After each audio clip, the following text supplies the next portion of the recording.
A few years ago, there was in downtown Denver, two young teenagers that were in an alleyway. And a Rottweiler came and started to attack one of the boys. And the other boy saw a stick laying on the ground, grabbed it, and started just beating the dog to get it off of his friend, and ended up killing the dog. A Denver reporter got wind of the story and ran a big story that said, Bronco fan bravely saves friend's life from a rabid Rottweiler. So the boy, sees the story, and he calls the paper and he says, hey, I'm not a Broncos fan. And the reporter says, oh, my bad, you're from Denver, I just assumed you were a Broncos fan. I'll fix it in tomorrow's paper. So the next day the story says, Nuggets fan bravely saves friend's life from rabid Rottweiler. The boy called in again and says, I'm not a Nuggets fan. And the reporter says, what? Oh my, are you a fan of any sports? Any sports teams? And the boy says, yes, I'm a Patriots fan. And so the reporter says, okay, I'll make a note of that in tomorrow's paper. And the next day the paper writes this. It says, redneck idiot kills faithful family pet. You see, there's always a different perspective, right? Different viewpoints based on our perception. When I say the word worship, certain images start to come to your mind.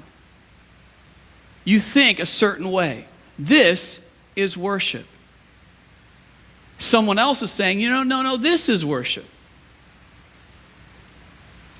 So what we're going to do is we're going to explain not what I think worship is, not what you think worship is, but what does God's Word define worship as? What does that mean for us today? So there's one thing that God desires from us more than anything else. The Bible's very clear. This is something that God desires above all else. He desires this, and we have the power to give it to Him or refuse it. And it's worship. That's what He desires more than anything else from us, is our worship. So the key thought for today is this. There is a war being fought for your worship. You see, this has been the story throughout of all of time, from the very beginning, because Lucifer, we call him Satan, we call him the devil, right? But his name was started out as Lucifer. He was an archangel in heaven. And he was created the most beautiful of all angels. In fact, he was the choir director. He was the leader of the worship that happened. And as he was leading this worship for God, he began to covet that worship. He began to say, you know what? I want all the worship. I don't want God to have it anymore. I want it. This is what Isaiah 14, 13 through 14 says about what was in Satan's heart. It says this, you said in your heart, I will ascend to heaven. I will raise my throne above the stars of God. I will sit enthroned on the mount of assembly. I will ascend above the tops of the clouds. I will make myself like the Most High. In other words, I will raise myself up and I'm going to start trying to get worship because I believe that I should be God. And we see this war going on even today. God cast Lucifer out of heaven and put him here on earth. But every day the devil goes around and he is warring for worship.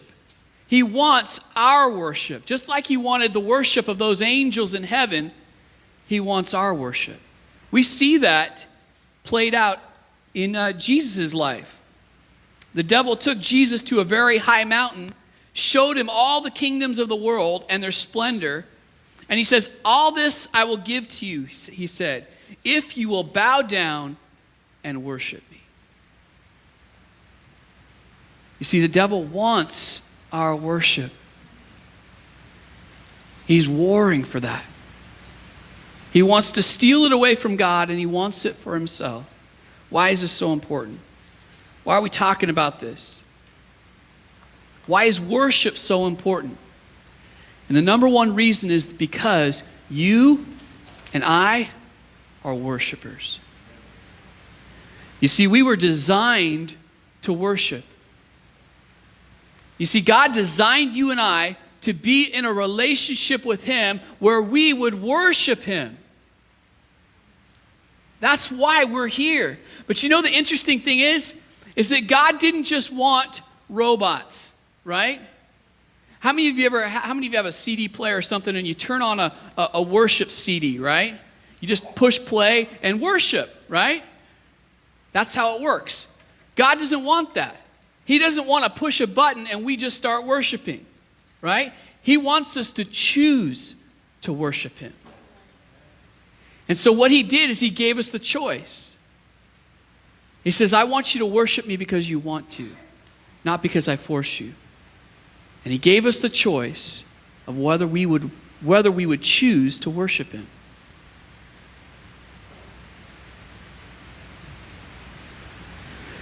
But we were designed to worship God. He designed us for that. Let's take a look at the first commandment in the Ten Commandments. In Exodus chapter 20, verse 3 through 5, it says this: You shall have no other gods before me. You shall not make for yourself idols. You shall not bow down to them or worship them, for I, the Lord your God, am a jealous God. God's saying, listen, all your worship is for me.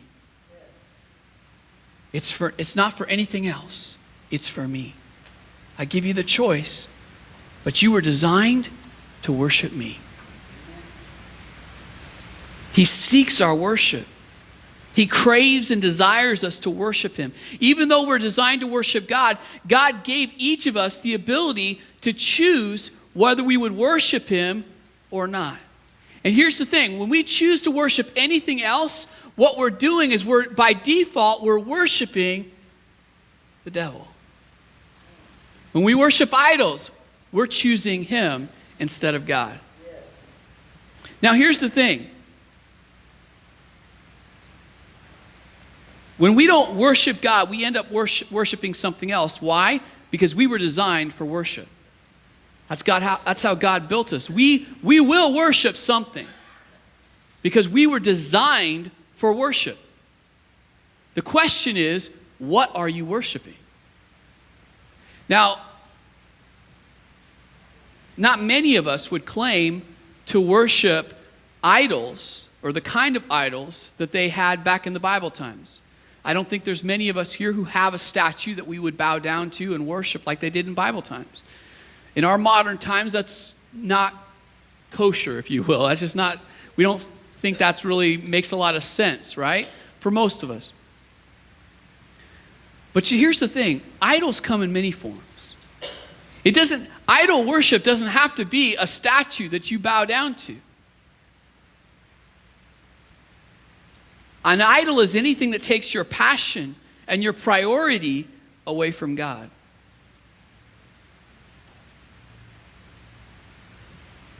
Anything that takes your passion and your priority away from God. Now think about this for a moment.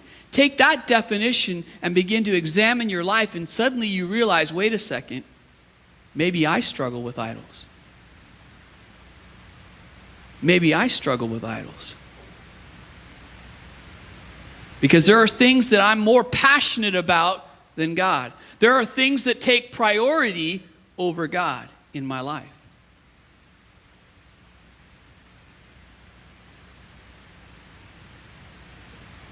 Hobbies, sports, relationships, TV, movies, music, you name it. Just about anything can become an idol if it takes your passion and priority away from God. We all struggle with idols. The Bible says not to have idols, but sometimes we do have idols in our life if we're honest. And I want to be honest with you. I want to share with you an idol that I struggle with. Money is not my idol. The security that comes from money, that can become my idol. Let me give you an idea.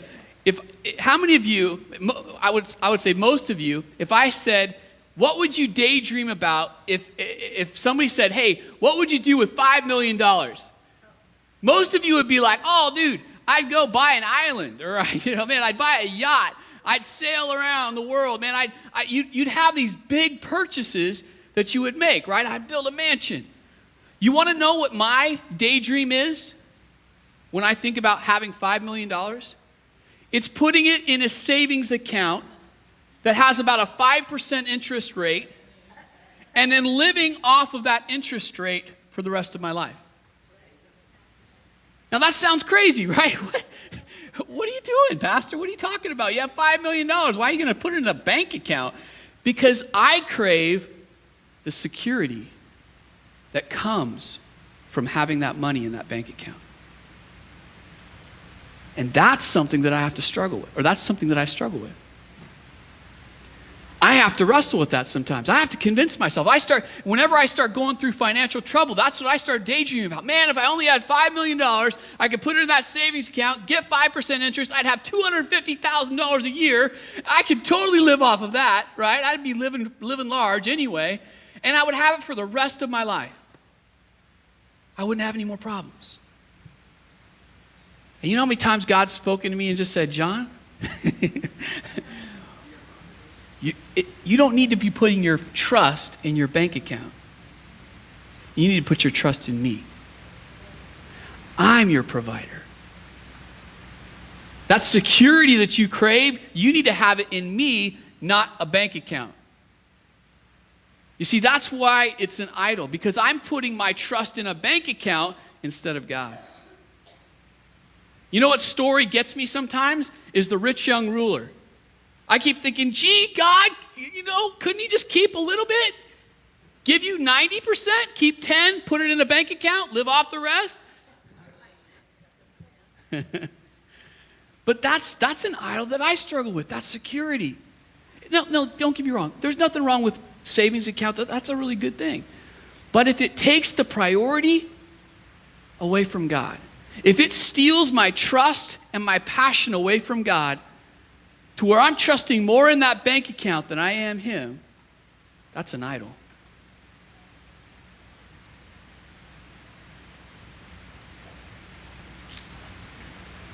Because God doesn't want us to be trusting in a bank. He wants us to be trusting in Him. What's an idol that you struggle with? I think we all struggle. Now, I say struggle. I'm not bowing down to a bank account. And it's really not an idol in my life. It's something that I struggle with, though. I have to consciously go, okay, wait a second, stop, John. That's not how you need to be thinking. You need to think this way. If God gave you $5 million, you better be ready to give it all away if He says so. So that's something I struggle with. What is an idol that you struggle with? I'm not saying you're bowing down. I'm not saying you've completely given yourself to this thing. Maybe you have. But what do you struggle with?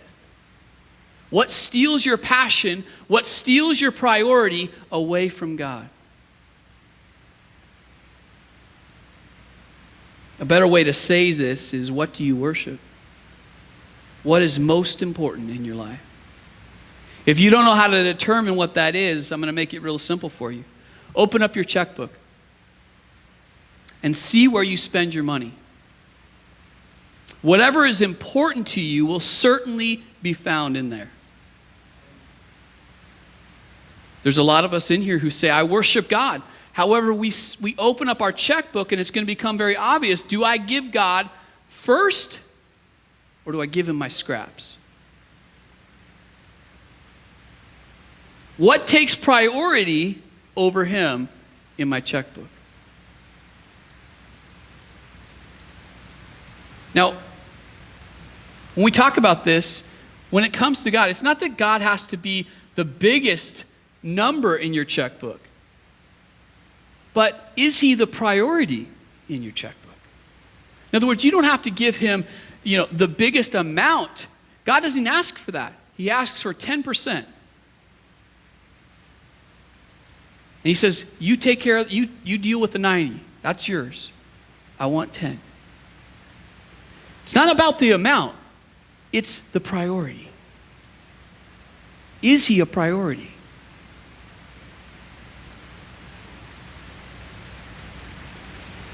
Look at your checkbook. The second thing that you can do to figure out what you worship is, where does your heart drift to?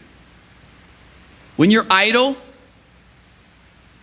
when you're sitting calmly, what does your mind drift to?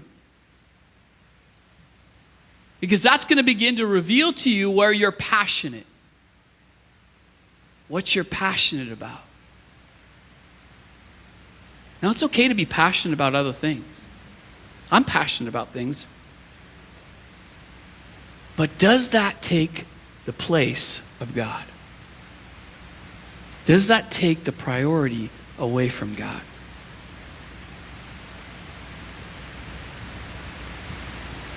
What's the number one priority in your mind?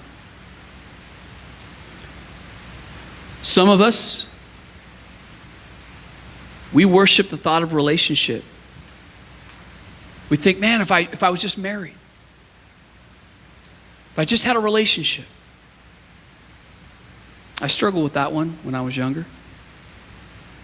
Finally had to come to the place. God brought me to this place and showed me that this was an idol in my life. It was right before my senior year in college. And I was alone in the dorm, and I just felt so convicted. God was like, you want this more than me. You care about this more than me. And I went, whoa, I know that's not good. And so I said, Lord, I'm sorry. And in that moment, for the first time probably in my entire life, I said, Lord, I don't want a relationship. I want more of you. And I laid it on the altar, and I just said, God, I don't want it anymore. I want you. I want you and I to be fixed. And then when it's time, you bring that relationship into my life. It was about 4 months later that Kim and I got together. I had an idol in my life. What is it that you worship? Worship is so important to God because we are worshipers. He designed us for that. But here's the thing. Many people, when they think of worship, they think of a performance. They think about what happens in a church service. Now, I want to talk just for a moment about a performance, okay?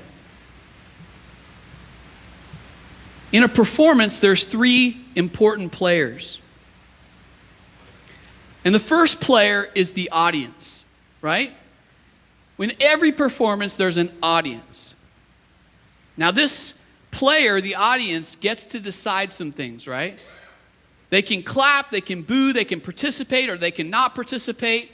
They can do whatever they want to do. And the truth is, the power is in the hands of the audience, right? Because the audience has the ability to vote whether they will come back or whether they won't, right?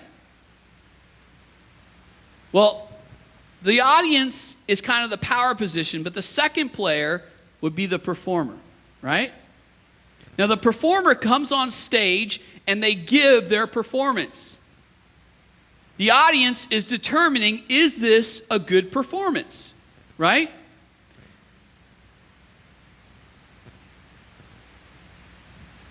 Now, if we're talking about church, the performer, maybe me, I want to speak truth into your life, right? I want to speak things that are applicable to you. But the audience decides whether or not the performer does a good job or not. So there's pressure on the performance. Because if it's not done up to a standard of the audience, the performer doesn't have a job anymore, right? They're done. Another third person in this performance is the director. Now, who do you assume is the director? Hopefully God, right? Hopefully God is directing this thing, right? He's directing the performer and the performance, and he's giving, through the performer, what the audience needs, right? Here's the thing. What I just explained to you, That's how many of us view church. View a church service. You're the audience. We are the performers, those of us on stage. God is the director. Sounds right, right? It is 100% false. And let me tell you why. Because the audience is not you. It's God. You and I are the performers. You see, we're supposed to come in here and we're performing our worship, our expression of love to the audience of one, God. Now, when you start to think about that for a minute, suddenly your approach to the service changes, right? Because now it's like, wait a second, I'm not just going to come in here and decide whether or not the worship was good or the pastor preached a good message. I'm on deck, right? I'm on stage. This is my time to perform for the God of heaven. So that's going to change some things, right? First off, you're going to be on time, right?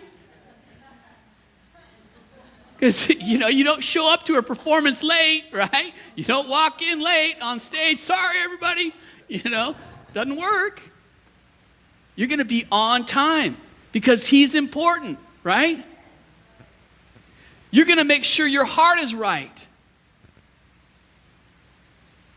You're going to make sure that you're prepared, right? Because that's what performers do, right? They warm up, right? They get ready.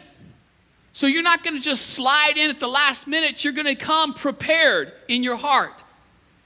You're going to get, when we're talking about God and church, you're going to get your heart right. You're going to get rid of any sin. Why? Because you don't want God to be distracted by that. You want him to hear your worship.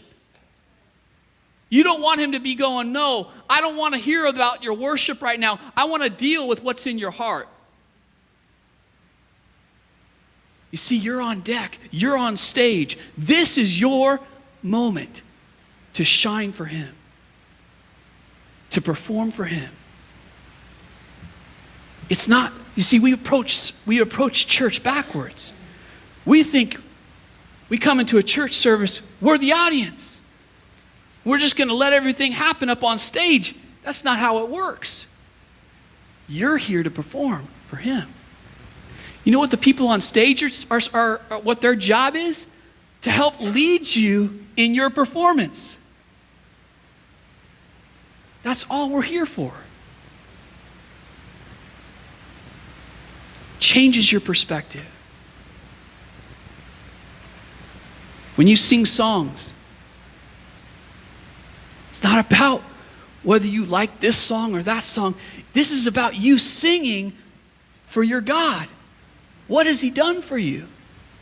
This is about you worshiping him. It's your performance.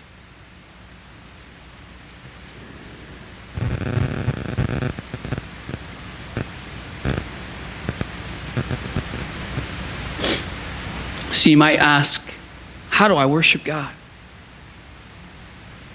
We have to understand that worship is not just 20 minutes of singing. See, this is a misconception that people think.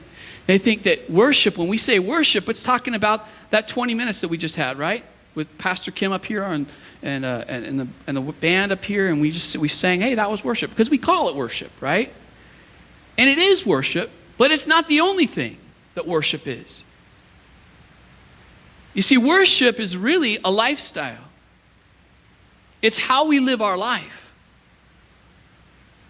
We worship God with our life. Listen to this. Look at this verse. I want you to see this in Romans chapter 12, verse 1.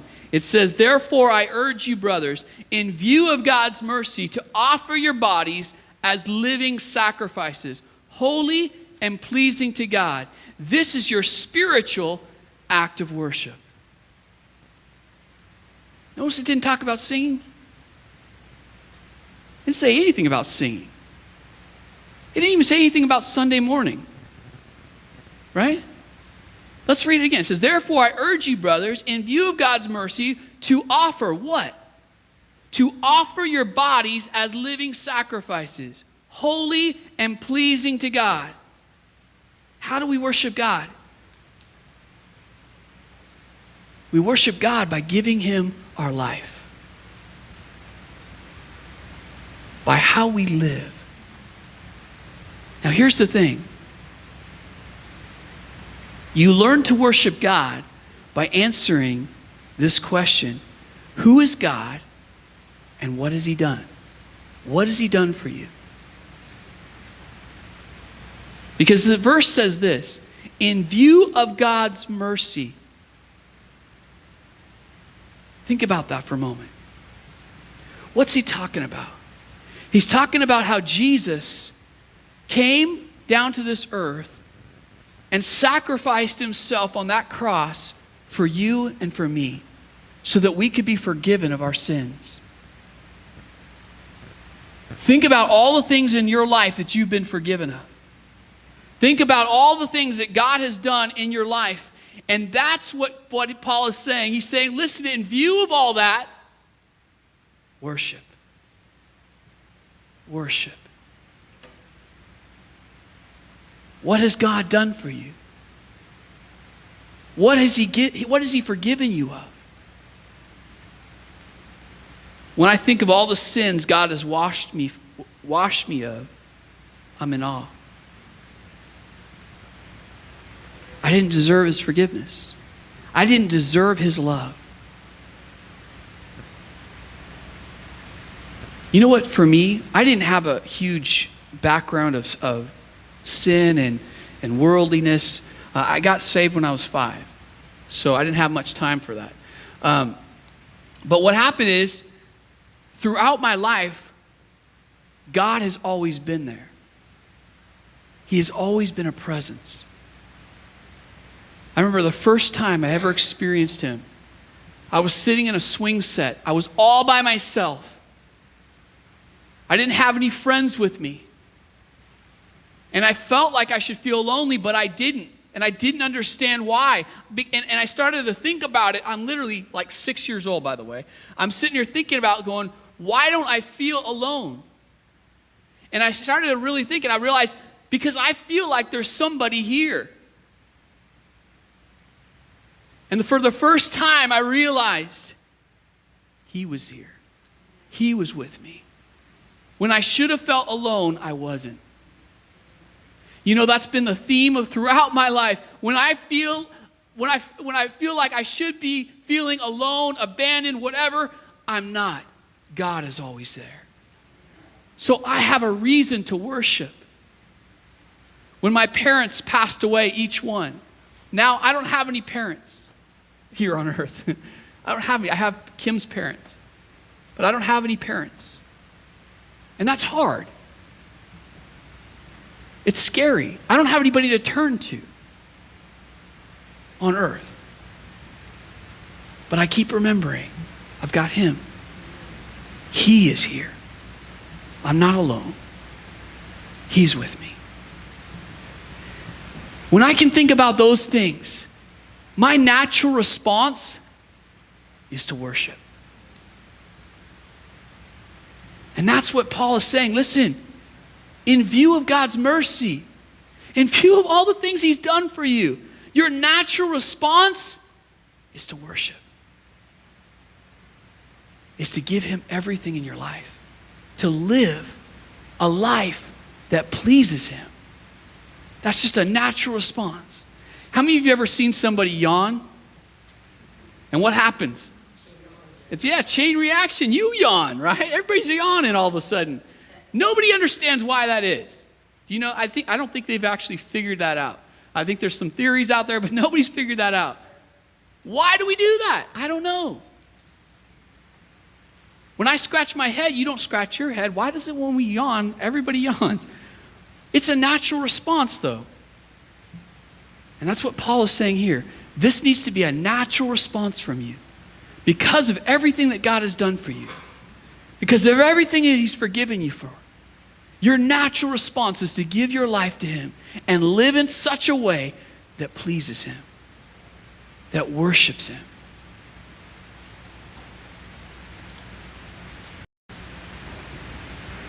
When I get to the place of knowing who God is and I see the unmerited favor in my life, my only reasonable response is to worship. I bring an offering to God. And you know what that offering is? It's me. I'm the offering. I come and I say, God, here's my life. I'm going to live it for you. I'm going to live in such a way to please you and to honor you. That's what worship is.